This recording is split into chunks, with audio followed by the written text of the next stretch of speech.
Forrest Fisher joined us on the telephone again this morning for another interesting tidbit of information about our little corner of the world. Hello, Forrest.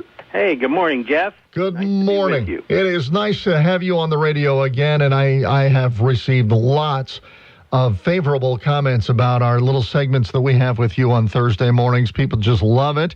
And I've had, I don't know how many people tell me they're looking forward to today's episode where we find out about somebody who's buried in a cannon.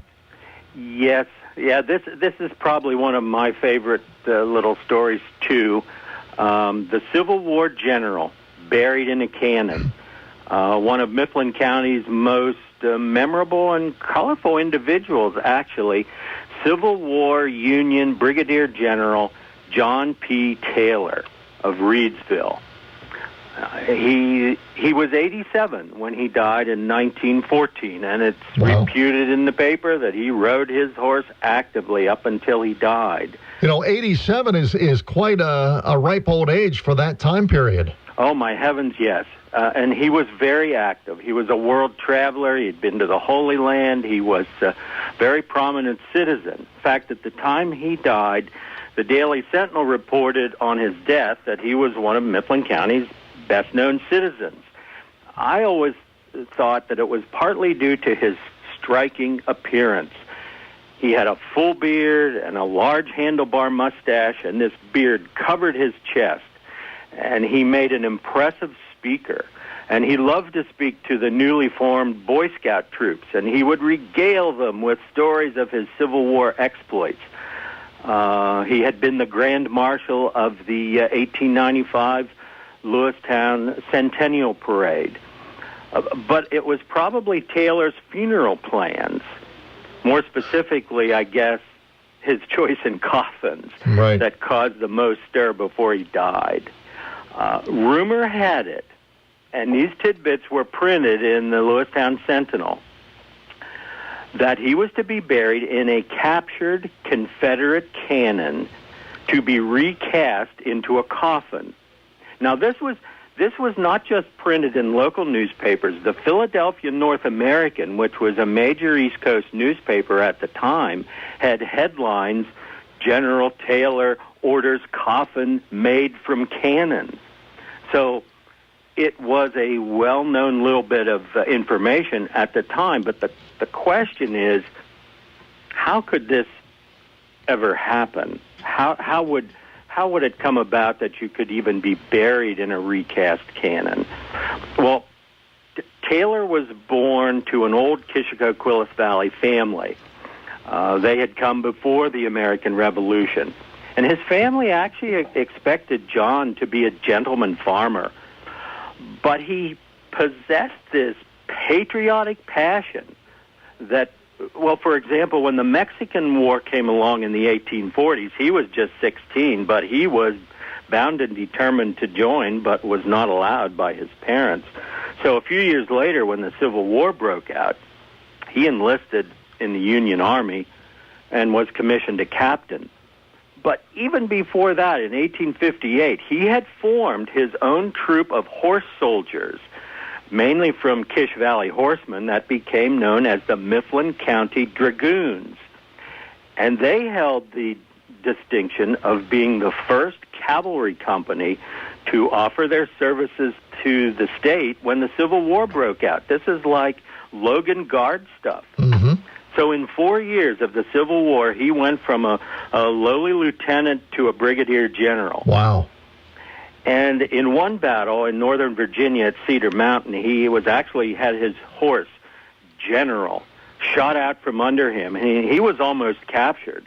And the stories written in the press were as he came back to his men with his shoulder, with his saddle and bridle slung over his shoulder, he called out, "Boys, that was a close call." So he was right in the fighting and had been at Gettysburg and other major battles that most people would recognize. Wow. But he became president of the Gettysburg Memorial Commission. This was a very important group that was responsible after the war for the placement of the monuments and the cannons around the battlefield. Uh-huh. And so he, through this connection, learned that bronze cannon tubes, what we would commonly say the barrel of the cannon, could be melted down and used to produce statuary that could go on a soldier's monument. So perhaps a coffin could be made the same way. Well, he vehemently denied that this was going to be a captured Confederate cannon. Being a true red, white, and blue Union loyalist, this was going to be a United States bronze material.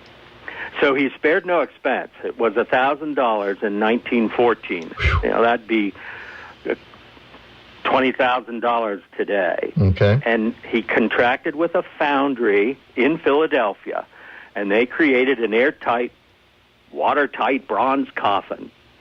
And still holds his earthly remains today at his burial spot in Churchill Cemetery. Oh, wow. So I guess I heard on the news earlier, if visitors happen to come out and see the new bridge at Reedsville, yes, just drive on up the road on Old Route 322.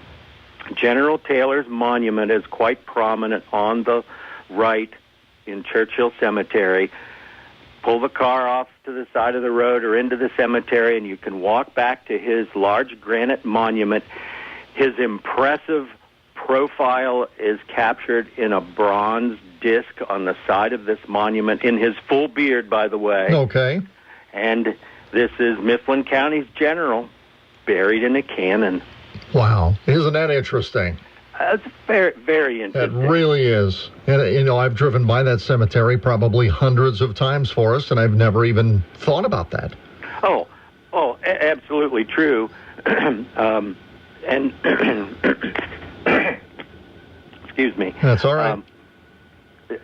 Taylor was prominent in many ways. He was also an advocate of what we would say would be veterans benefits today. He was president of the GAR, the Grand Army of the Republic. That was the Union veterans who fought in the Civil War, and was a strong advocate for Civil War pensions for the survivors.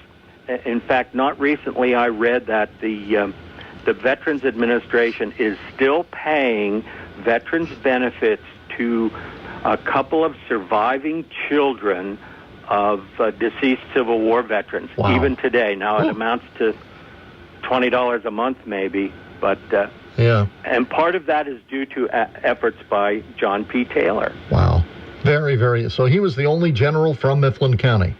Well, there were other generals. No, okay. That wouldn't be accurate to say. Okay. There were other Civil War generals. In fact, that can be a topic for a future. All right. Future that spot. Sounds good. I did want to give you a preview of next week. I would love to hear it, Forrest. Mifflin County's first drive-through window. Oh. Okay. And it's probably wasn't open to everyone in those days. All right. But we'll find out more about that then. And it probably wasn't real recent either. It probably goes back a ways. Yes, I'd have to say that, give that hint. 19th century, can we say that? A little earlier. Oh, wow. Okay. All right, Forrest. It sounds very interesting. We'll look forward to it. And I thank you for joining us again. We want to make sure everybody knows that you've penned a number of books, and they are available at a number of area locations. Yes, that is correct. There's a series called It Happened in Mifflin County. That is available at Friendship Bookstore. Also, The History of the Logan Guards. There's a picture book, Images of America, Mifflin County. And our most recent is Mifflin County Then and Now, that I've worked with Nathaniel Fairwechter on. All right. And we have a new one coming out. I would like to add one more thing, Sure. Jeff. If you've heard us today out there, just remember that history is our story. Pass it on. Absolutely. We don't want it to disappear. No Thank question you, Jeff. about it. Forrest, thanks for chatting with us. We'll look forward to next week, as always. Very good. Thank All right, you, sir. thank you. That's Forrest Fisher, a noted area historian and author. He joins us every Thursday morning at this time, and we have a lot of fun talking about a lot of these things that have happened in our past, and it's pretty amazing. There's a lot of things like that story today. I had never heard that story before. Very, very interesting. Thank you, Forrest.